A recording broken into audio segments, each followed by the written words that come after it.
Assalamualaikum warahmatullahi wabarakatuh. Baik lagi di Jos Bloko Misteri bareng saya Jos Aryo. Teman-teman semuanya, terima kasih yang selalu menonton video-video ini sampai saat ini. Semoga kalian semuanya dimanapun berada selalu dalam keadaan sehat dan dilancarkan rezekinya, dan tentunya dimudahkan segala urusannya di dunia ini. Amin. Selamat sore teman-teman semuanya. Saat ini saya bersama tim berada di pantai Laut Selatan, yaitu tepatnya di Pantai Sanjen, di pinggir pantai. Seperti yang teman-teman lihat di belakang saya ini adalah Laut Selatan. Di sini saya akan menceritakan kisah misteri yang dikirim oleh Sinta. Sinta ini merupakan salah satu mahasiswa yang mengirimkan ceritanya kepada kami untuk diceritakan di Telling Story kali ini. Kenapa kita memilih angle-nya di pinggir pantai? Karena nanti malam kita juga mau ekspor di sepanjang pantai ini dengan teman-teman, dan tentunya kita akan bermalam camp di tempat ini. Cerita Sinta ini terjadi pada tahun 2011 lalu. Kisah cinta Sinta ini terjadi di area pantai ini waktu itu. Jadi pada tahun 2011, sebut saja namanya Sinta. Tenang saja untuk cerita, nama sudah kita samarkan untuk kenyamanan dan keamanan kita bersama.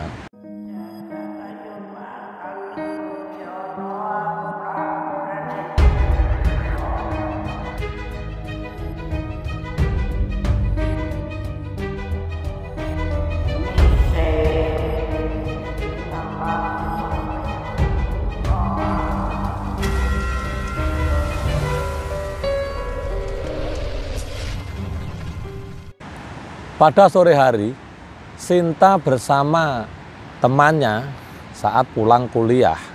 Sinta langsung menuju ke tempat kosannya. Seperti biasa, anak-anak muda, mahasiswa yang masih kuliah dan banyak temennya, dia selalu pulang lebih awal untuk obrolan tentang percintaan. Nah, di kosnya itu si Sinta ini ditemani oleh temennya, sebut saja namanya Santi. Santi ini memberikan nomor temannya kepada Sinta untuk Sinta itu menghubungi, karena memang Santi bermaksud untuk nyumblangin Sinta ini kepada teman laki-lakinya yang juga satu kampus dengan Sinta dan Santi.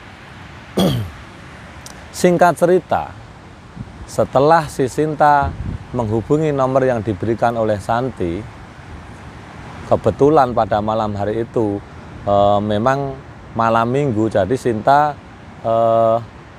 berusaha untuk menghubungi laki-laki yang dikenalkan oleh Santi itu, sebut saja namanya Anton. Di sini setelah dikenalkan oleh Santi, Sinta dan Anton ini menjalin hubungan asmara. Belum genap hubungan asmara itu 1 bulan, diajaklah si Sinta ini untuk pergi ke pantai yang kebetulan pantainya ada di belakang kita. Si Sinta ini diajak oleh si Anton untuk berlibur ke pantai ini, dan kebetulan waktu itu mereka memang baru pendekatan, belum jadian. Setelah ada di pantai ini, si Sinta dan Anton ini jadian. Nah, apa yang terjadi di saat Anton dan Sinta ini pergi ke tempat ini? Cerita dari Sinta ini bahwa Sinta menemukan masalah yang belum pernah Sinta hadapi sebelumnya. Sinta mendengar suara-suara aneh di saat perjalanan menuju pantai. Ada suara yang memanggil-manggil nama Sinta dan membujuk Sinta untuk kembali ke rumahnya dan untuk meninggalkan calon pacarnya. Kenapa calon? Memang si Sinta ini belum sempat jadian dengan Anton, hanya baru PDKT. Nah, setelah ada suara seperti itu, si Sinta ini memutuskan untuk berhenti di suatu warung. Di samping warung tersebut ada musola kecil. Dengan alasan si Sinta ini mau mengerjakan sholat maghrib waktu itu. Dan si Anton pun menuruti apa yang diinginkan oleh Sinta. Anton beristirahat di warung, kemudian si Sinta mengajak untuk sholat. Kemudian di situ setelah si Sinta ini melaksanakan sholat, dalam doanya Sinta itu, Sinta mendapatkan bisikan lagi tentang suara-suara misterius yang berharap bahwa Sinta disuruh balik pulang ke kosannya lagi tentunya. Karena tidak berjarak, jarak dari kosannya ke pantai ini sangat jauh sekali. Karena di Yogyakarta dengan pantai ini hampir 35 kilo. Sinta bimbang pada saat itu. Kenapa dari perjalanan tadi sampai ke titik pantai ini, Sinta itu mendapatkan bisikan-bisikan terus, dan suara itu suara yang tidak asing di telinga Sinta. Suara perempuan dengan nada keibu-ibuan membisiki Sinta untuk kembali pulang dan tidak melanjutkan perjalanannya ke pantai ini. Padahal itu sudah direncanakan dengan si Anton akan ditembak di sini, dalam arti dia ingin jadiannya itu di pantai ini. Dan pada akhirnya tiba-tiba si Sinta itu pingsan. Apa yang terjadi kepada Sinta, Anton sangat kebingungan sekali. Di dalam pingsannya Sinta ini ada salah satu warga yang menolong. Kebetulan setelah Sinta itu dibaringkan di warungnya warga di sekitar tempat itu, Sinta ini kerasukan ternyata. Kerasukan, dan Sinta hanya mengucapkan kata-kata pulang, pulang, aku ingin pulang, aku ingin pulang. Sinta hanya mengucapkan kata-kata ingin pulang. Dan ternyata persis seperti apa yang di dalam bisikan misterius tadi kepada Sinta, ternyata memang itu sebuah bisikan agar melarang Sinta untuk kesini, karena niat daripada Anton ini yang mau menjadi pacarnya ini sebetulnya berniat kurang baik. Akhirnya Sinta setelah sadar nekat menuju ke tempat yang mau dituju di pantai ini. Dan pada waktu itu sudah jam 8 malam. Setelah dia habis pingsan dan kesurupan itu, dia sempat sadar dan tidak ingat apa yang terjadi. Dibawalah oleh Anton ke tempat ini sambil dia ngobrol-ngobrol masalah tadi. Anton sangat cemas sekali karena apa? Baru kali ini Anton menemui perempuan yang pingsan mendadak setelah diajaknya untuk bertamasya ke pantai Laut Selatan ini. Dan tiba-tiba di saat malam hari itu tiba, si Sinta ini tiba-tiba meneriakkan suara pulang dengan sangat keras sekali. Padahal si Sinta tidak merasa berbicara apapun. Anton mendengar suara Sinta ini berteriak pulang, pulang, pulang. Tapi padahal Sinta ditanya, Sinta itu tidak ngomong apa-apa. Dan si Anton meminta tolong kepada salah satu pengunjung lain di tempat ini untuk membawa Sinta ke sebuah warung. Di situ setelah Sinta beristirahat di sebuah warung yang ada di daerah pantai ini, tiba-tiba tengah malam jam 12 malam Sinta itu tepat ada di pinggir pantai. Dan Anton melihat sendiri Sinta itu ada di pinggir pantai. Berlarilah si Anton ke pinggir pantai untuk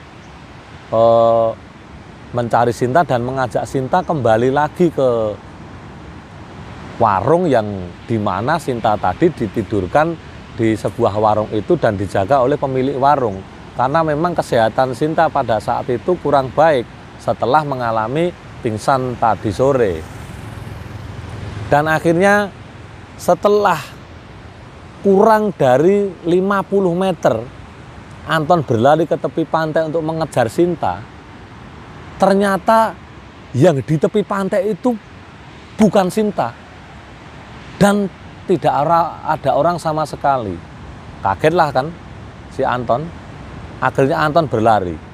Berlari minta tolong kepada pemilik warung. Dan di warung itu Sinta masih tidur seperti waktu awal tadi ditidurkan di warung itu.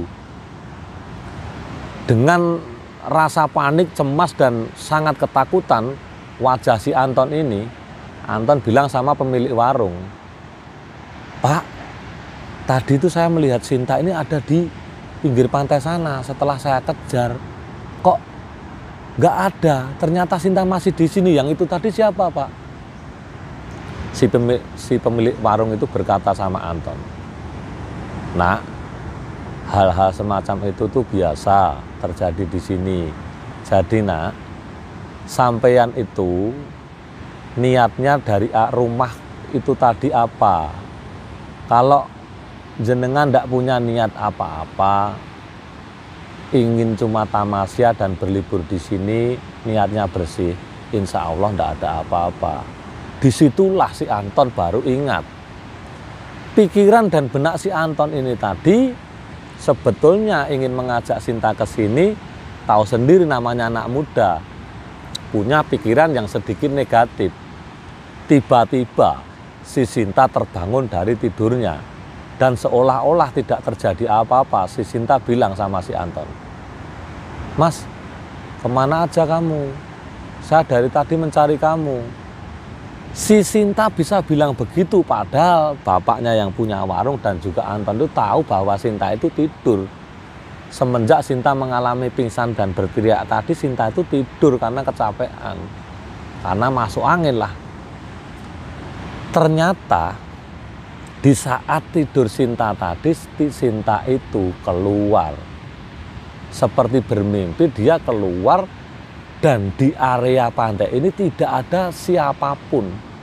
Dia kehilangan si Anton, merasa ditinggal, dan Sinta ini memang pergi ke seluruh sepanjang pesisir pantai mencari Anton.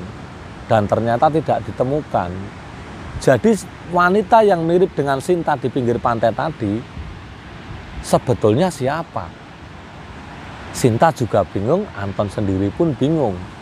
Anton menceritakan kepada Sinta bahwa di saat Sinta tadi tidur, Anton melihat Sinta itu jalan ke tepi pantai dan tanpa berbicara. Setelah dikejar Anton memang tidak ada orang, kembali lagi diceritakanlah kepada Sinta. Dan di situ 3 kejadian janggal dan aneh ini akhirnya 2 pasang ini, Sinta dan Anton ini, memutuskan mau kembali lagi ke Jogja, ke kosannya. Sudah jam 1:45, hampir setengah 2 lebih, memutuskan mau pulang. Tapi ditegur oleh sang pemilik warung. "Mas, Mbak, mbok nginep di sini saja. Ini sudah malam.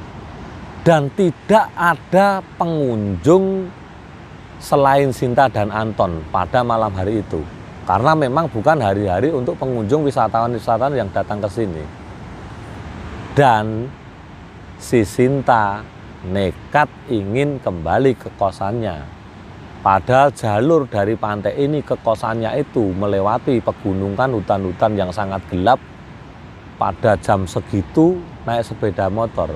Bukan apa-apa, paling tidak sepeda motor itu nanti kalau sampai kempes bannya sudah celakalah 2 orang ini. Si Sinta ngotot pulang bapak pemilik warung melarangnya, Anton juga tidak bisa memutuskan mau menginap atau mau nekat pulang kembali ke kosannya menuruti apa yang diminta oleh Sinta. Karena rasa takutnya Sinta ini mengalami hal tersebut, yang di dalam mimpinya Sinta tadi, Sinta itu bertemu dengan sosok yang mirip sekali dengan dirinya, yang mengajak untuk kembali pulang ke kosannya. Dan Anton pun mengalami kejadian aneh melihat sosok Sinta ada di pinggir pantai dan juga Sinta yang asli ada di warung itu. Setelah itu bapak kembali berbincang-bincang dengan Sinta dan Anton ini, melarangnya untuk kembali pulang. Dilaranglah Sinta sama Anton itu untuk beristirahat di sini dulu, bermalam di sini, di tempat ini.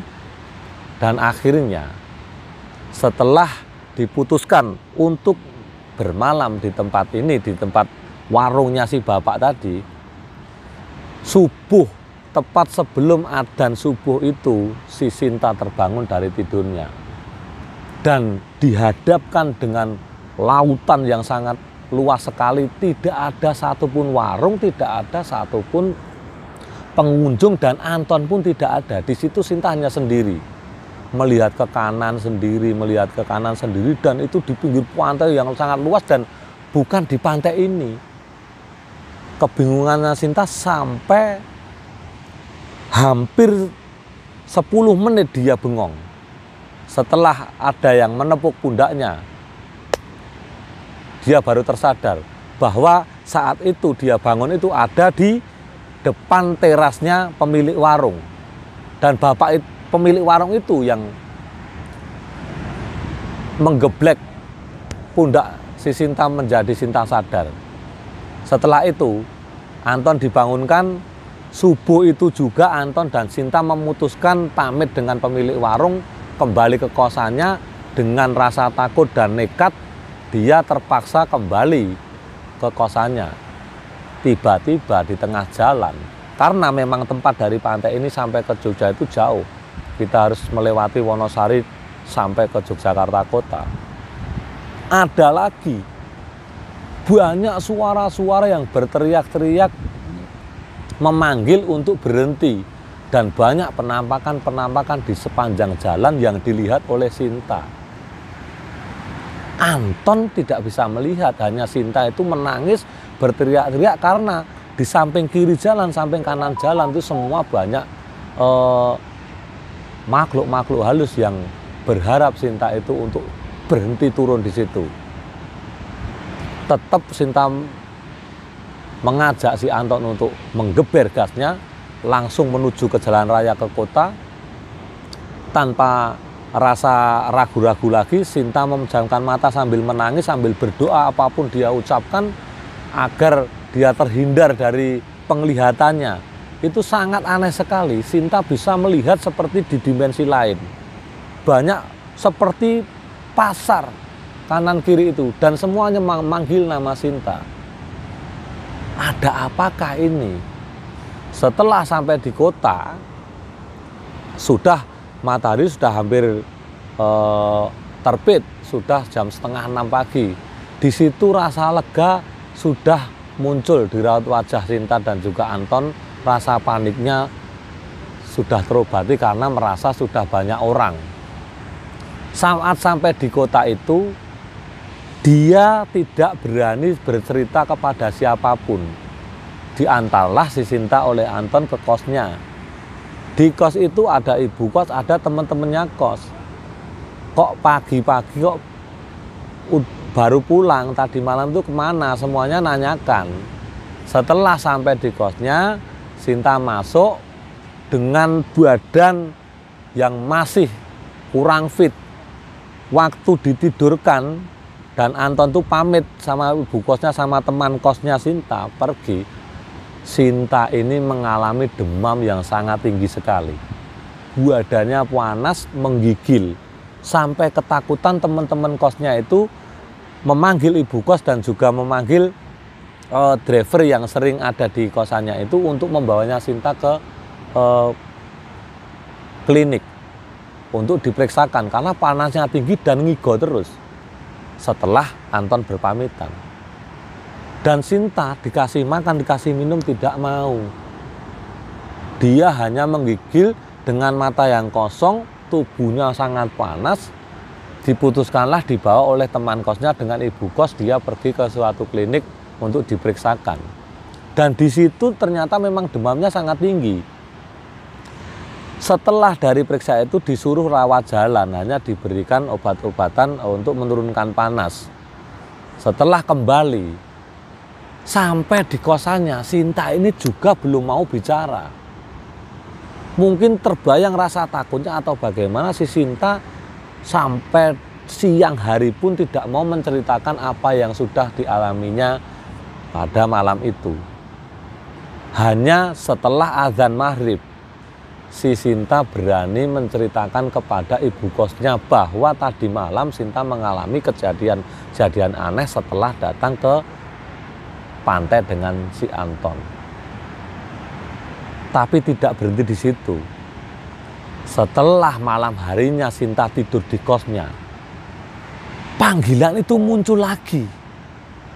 Muncul di dalam mimpi Sinta untuk kembali di suatu tempat di saat Sinta ada di warung di pantai tadi. Suasananya persis gambarannya seperti itu. Dan sampai cerita ini dikirimkan, si Sinta belum bisa menemukan apa maksud dari kejadian tersebut. Seperti ini cerita dari Sinta. Sebelum kita berpisah, untuk teman-teman yang belum subscribe, silahkan tekan tombol subscribe agar teman-teman semuanya tidak ketinggalan cerita misteri berikutnya. Dan jangan lupa saat ini kita berada di pantai ini, nanti malam kita akan solo camping dan juga explore tempat ini dengan sang juru kunci. Terima kasih selalu menonton video ini sampai detik ini. Semoga kalian semuanya sehat. Salam miris, obrolan misteri Jos Bloko Misteri Channel.